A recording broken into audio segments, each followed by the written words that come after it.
Karibu.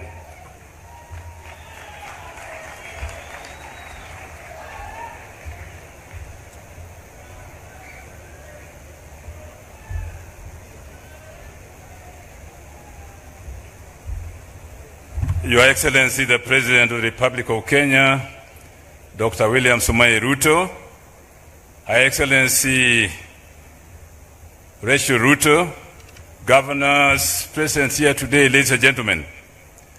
Mr. President, I'd just like to thank the people who prepared this ceremony.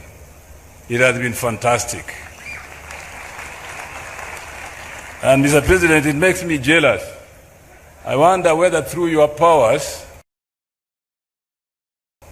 we could consecrate Kisumu as a city afresh. And Mr. President, I realize that the keys were very important here. Next time I come, I'll come with my own key. It is an immense pleasure, Mr. President, to speak on behalf of the Council of Governors and the Chairman of the Council of Governors today on this very joyous occasion to witness the entry into the status of city, the city of Eldoret, to join us in the leagues of cities including Mombasa, Nairobi, Nakuru, Kisumu, now Eldoret. Welcome to the league. As we gather here today, Mr. President, you know we become cities not simply for the name, but for what it stands for.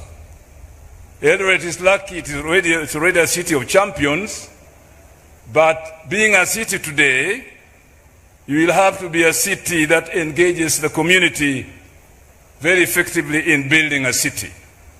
Which means, Mr. President, putting aside resources, both local and national, to build this great city. I know, Mr. President, that we have problems with those who control resources in the treasury, but with you as a friend, we have somebody who will fight for us. And Mr. President, I've known you as a friend for a long time, and I know where to press the button when you need the resources. So I'll be bothering you very soon. And let me assure